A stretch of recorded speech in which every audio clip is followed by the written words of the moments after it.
petit, on court dans son œuvre. Et c'est cette parole attachée à ta vie qui t'aidera à comprendre ton parcours. Alléluia. Amen. C'est cette parole qui t'aidera à comprendre ton parcours. Qui t'aidera à comprendre qui tu es véritablement.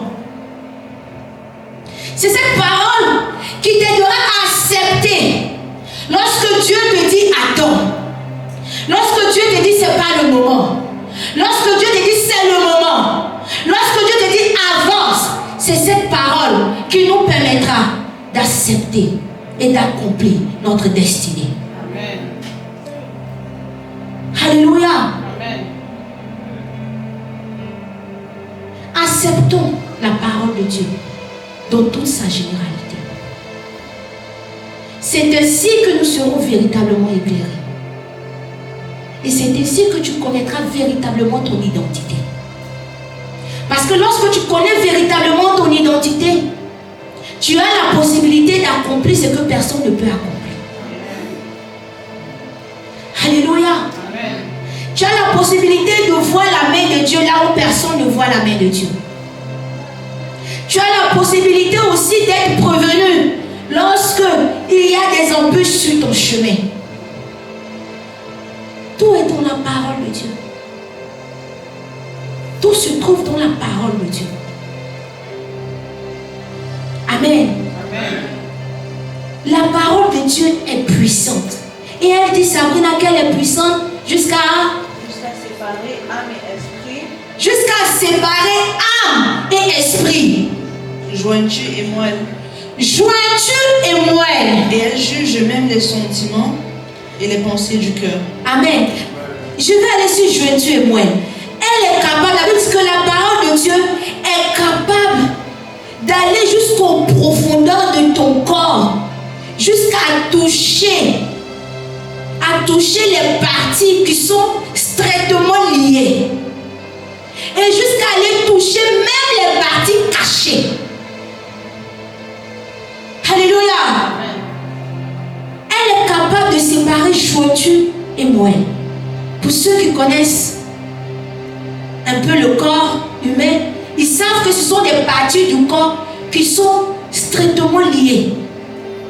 C'est difficile de les diviser. Mais la parole de Dieu, elle est capable d'aller les séparer. Amen.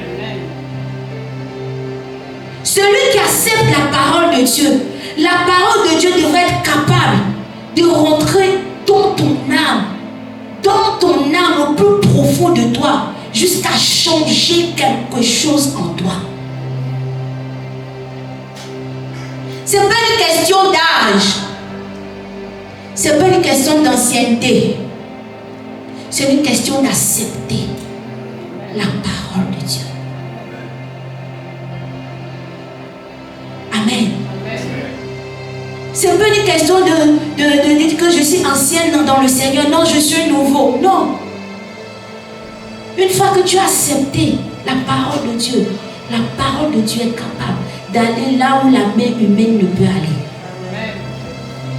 La parole de Dieu est capable d'opérer toutes choses que les hommes ne peuvent opérer. Amen. Voilà pourquoi nous devons aimer la parole de Dieu. Nous devons aimer la méditation. Nous devons chercher à connaître Dieu chaque jour. On ne finit pas de connaître Dieu. Dieu, on ne finit pas de le connaître. Ça, ne l'oubliez jamais. Dieu, on ne finit jamais de le connaître. Parce que Dieu se révélera à chacun de nous, à chaque étape et à chaque saison de nos vies. Amen. Voilà pourquoi nous devons toujours le chercher. Nous devons toujours chercher à savoir qu'est-ce qu'il veut. Et comment est-ce qu'il veut que nous le fassions. Amen. Amen.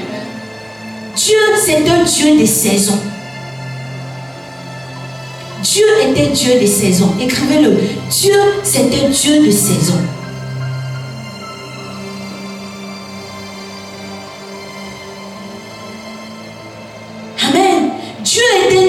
saison. De la manière que Dieu était avec toi hier, il ne sera pas comme ça avec toi demain. Alléluia. Et il y a une question que beaucoup de chrétiens se posent, que moi-même je me suis posée, mais j'ai eu la réponse durant la semaine dans la bouche de serviteurs de Dieu. À chaque fois on dit aux gens, ou souvent moi-même ça m'arrive, le Seigneur me dit, telle personne est le Joseph de la famille. Telle personne a été choisie par sa famille. Amen. Et souvent, la question que je me posais, c'est savoir, mais Seigneur, mais pourquoi toujours c'est une personne que Joseph et les autres, eux, ils ne sont pas Joseph de leur famille. Amen. Alléluia. Et c'est frustrant en fait. Tu vois, c'est frustrant quand tu dis à une personne, tu es le Joseph de ta famille. C'est beau, c'est bien. Quand on te dit ça, tu es content. Mais et s'il y a un membre de la famille, qu'est-ce qu'il va penser? Donc nous, là, on est quoi dans le bulletin de Dieu? Amen. Nous, là, on est comment? Pourquoi toujours c'est lui le Joseph de la famille? Nous, on est quoi? Amen. Et effectivement, moi aussi, je me posais la question parce que ça me gênait tout le temps de dire à quelqu'un que le Seigneur dit que tu es le Joseph de la famille. Tu es celui-là que le Seigneur a décidé. Ça me gênait un peu parce que quand c'est comme ça, tu peux créer des problèmes dans les familles des gens. Amen. Et moi aussi, j'étais à la recherche de savoir jusqu'à ce que cet homme de Dieu nous m'éclaire. Que je comprends. Lorsqu'il a dit la parole, je dis, bien aimé, la parole de Dieu, on ne finit pas là-bas. Amen. Amen. Et cet homme de Dieu disait, je peux vous éclairer aussi, ce homme de Dieu disait qu'en réalité, et effectivement, le Dieu que nous servons, c'est un Dieu des saisons. Amen. Alléluia. Amen. C'est Dieu de saison. La Bible dit que Joseph a été choisi par Dieu. Amen. Mais Joseph n'est pas le seul fils de Jacob. Il y a Ruben, il y a qui encore? Lévi, Jacques, il y a beaucoup de personnes. Amen. Mais à cette période de la vie là, Dieu avait besoin de Joseph. Amen. Alléluia. À cette période là, Dieu avait besoin de Joseph. Pourquoi Dieu avait besoin de Joseph? Parce que Dieu sait que Ruben c'est quelqu'un, il est. Et si Dieu l'avait pris, l'avait mis dans la maison de Potiphar, mais il allait boxer Potiphar là-bas. Alléluia. C'était pas sa saison. Amen. Dieu savait que Lévi, lui, il a la royauté en lui.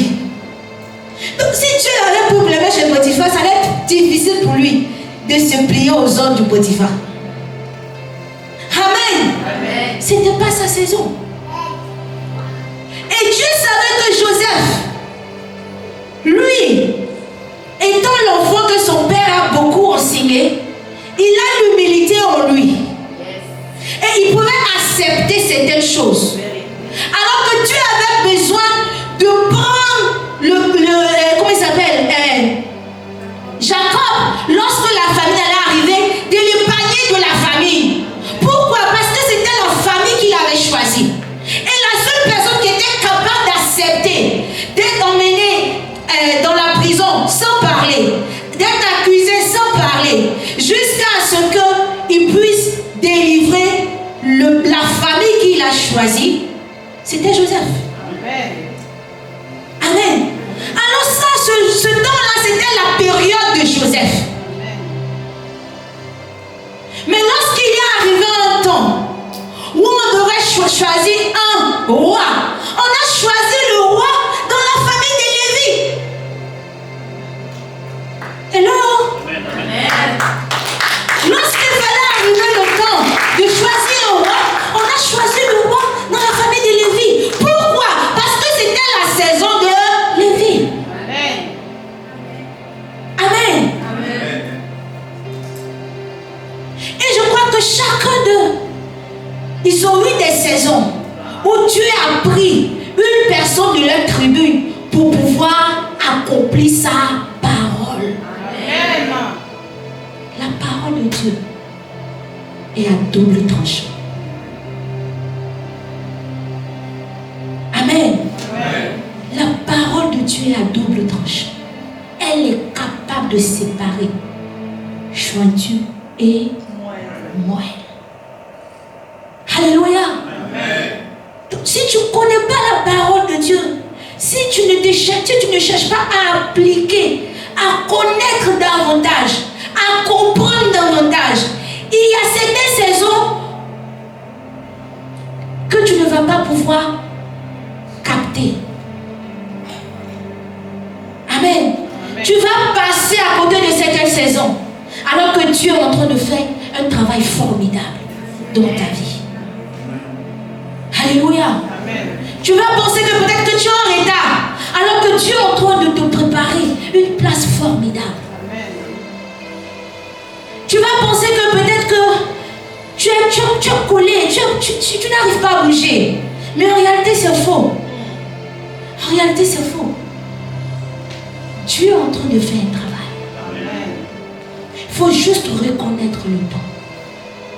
Et il faut chercher à appliquer ton cœur à la parole de Dieu. La parole de Dieu n'est pas toujours facile. Alléluia. Tu peux me lire les autres versets, ma princesse?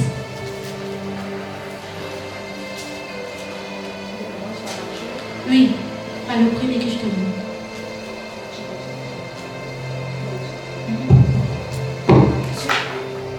Matthieu 8.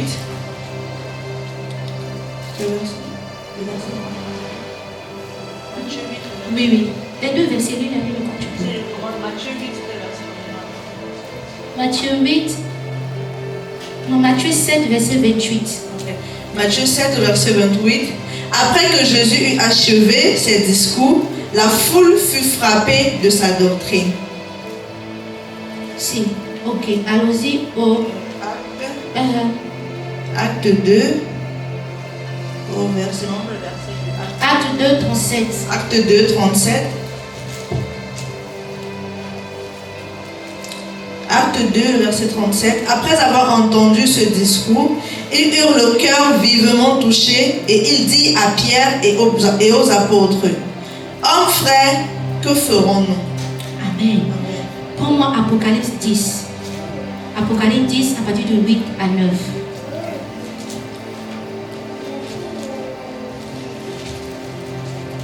Apocalypse 10 au verset 8.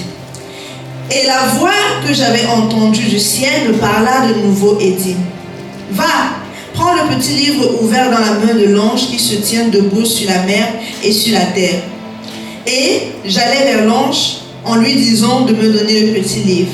Et il me dit: Prends-le et avale-le. Il sera amer à tes entrailles, mais dans ta bouche il sera comme du miel. Je pris le petit livre de la main de l'ange et je l'avalai. Il fut dans ma bouche doux comme du miel, mais quand je l'eus avalé, mes entrailles furent remplies d'amertume. Amen. Ça, c'est Jean qui fait une vision. Où l'ange lui dit: prends le petit livre qui est là, mange-le. Bien aimé, la parole de Dieu n'est pas facile à accepter. Quand la parole de Dieu est en train de te transformer, je vais te donner un petit secret. Lorsque tu vois que la parole de Dieu est en train de te transformer, ou la parole de Dieu cherche à briser quelque chose en toi, il faut savoir qu'il y aura une vérité qui sera difficile pour toi à accepter. Alléluia. Amen. Il y aura une vérité qui sera difficile pour toi à accepter. Et lorsque tu vas te trouver à te coigner la tête avec cette vérité, il faudrait que tu saches que ce que Dieu veut opérer, quelque chose en profondeur. Amen. Amen. Amen. La parole de Dieu est amère lorsqu'elle arrive dans les entrailles. Et quand je dis la parole de Dieu, je dis toujours, la parole de Dieu ne choisit pas l'âge. Parce que dans la Bible, il y a des jeunes que le Seigneur a utilisés. Gédéon était le plus petit de sa famille, de la plus petite famille en Israël. Mais lorsque Dieu voulait libérer son peuple, il s'est adressé à Gédéon. Amen. Amen. Il s'est adressé à Gédéon. Et malgré que Gédéon a vu son âge, le Seigneur lui a dit: non, ce n'est pas ton âge qui m'intéresse. Mais c'est ce que je peux accomplir avec toi. Amen. Alléluia. Et Dieu lui dit: brise les autels de ta famille. C'était C'était pas facile pour lui, mais il a fait. Amen. Il a fait cela pourquoi? Pour pouvoir avoir la main de Dieu, pour que Dieu puisse l'accompagner dans ses batailles. Amen. Amen. La vérité de la parole de Dieu doit te déranger. Lorsque tu arrives à un moment où la parole de Dieu te dérange, c'est que Dieu veut opérer un changement dans ta vie. C'est que Dieu veut transformer quelque chose en toi. Mais quand la parole de Dieu est tout le temps plaisante pour toi, bien aimé, il faut te revoir. C'est que tu aimes la partie la plus, voilà, la partie agréable à entendre. C'est que tu aimes ça.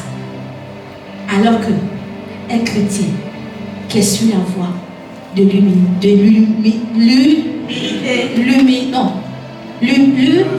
l'illumination, quoi?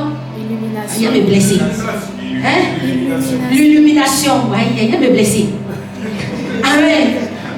C'est un chrétien qui a toute la parole en lui.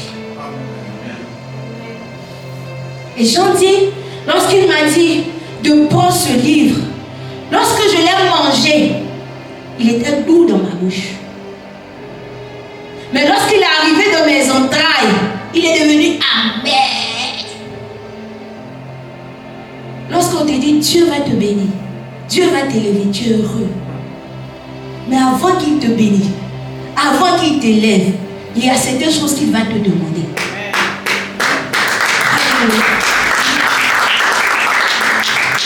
Il y a certaines choses qu'il va te demander. Il y a certaines transformations qu'il va vouloir faire en toi. Ah oui. Il va te demander beaucoup pour que tu arrives là où il a voulu que tu arrives. Parce que souvent, Dieu accepte que nous arrivons là où ça nous-mêmes nous voulons arriver. Il y a la différence entre là où ça nous-mêmes nous voulons arriver et là où Dieu veut que nous arrivions. Hello? Amen. Il y a la différence entre là où nous-mêmes nous voulons arriver et là où Dieu veut que nous arrivions. Parce que là où nous-mêmes nous voulons arriver, Dieu va nous aider à arriver là. C'est certain parce que nous croyons en lui. Mais là où il voudrait que nous arrivions, il y aura bataille entre notre intellectuel et la puissance, la révélation de la parole de Dieu. Amen. Amen. Amen. Amen. Et lorsque tu arrives là où Dieu veut que tu arrives, il faudrait que après tu dis Seigneur, c'est vrai que je suis arrivé là où je suis arrivé, là où je voulais arriver. Maintenant toi, envoie-moi là où tu veux que j'arrive. Amen. Alléluia. Amen. C'est vrai que je suis jeune, mais envoie-moi là où tu veux que j'arrive. C'est vrai que je suis sans capacité. Je n'ai personne pour me coacher. Mais toi, envoie-moi là où tu veux que j'arrive. Amen. Envoie-moi là où tu veux que j'arrive. Et lorsque tu vas le dire, accepte que la parole arrive dans tes entrailles. Accepte que la parole soit amère. Accepte que souvent elle te donne des indigestions. Amen. Oui, parce que la parole de Dieu donne indigestion. Lorsque ton sommeil est troublé, il faut savoir que la parole de Dieu peut te donner des indigestions. Alléluia. Acceptons la parole de Dieu pour arriver là où Dieu veut que nous arrivions. Et avec lui, nous ferons des exploits. Amen. Alléluia. Amen. Amen. Amen. Si tu es capable de crier yes. Je croyais que j'allais voir quelqu'un s'élever et puis crier yes.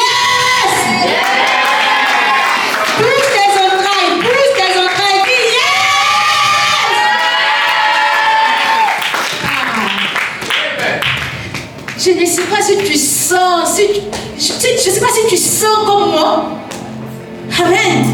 Je ne sais pas si tu sens comme moi, mais je sens la présence de Dieu. Alléluia. Je sens que dans cette salle, il y a des ossements desséchés qui vont se relever. Je sens que dans cette salle, il y a des ossements desséchés qui vont se rattacher. Parce que Dieu veut faire un travail dans nos vies. Dieu veut faire un travail dans nos vies.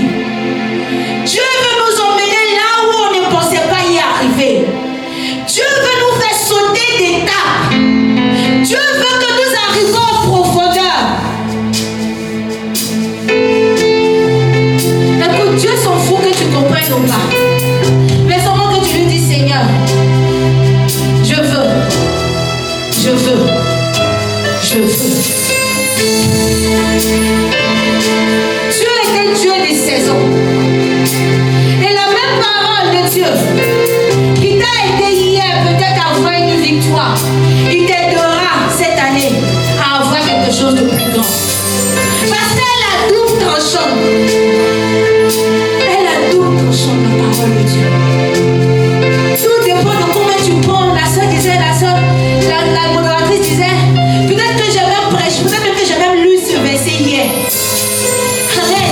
Mais le même verset que tu as lu plusieurs fois, Dieu peut utiliser ce même verset et travailler avec toi sur différentes dimensions.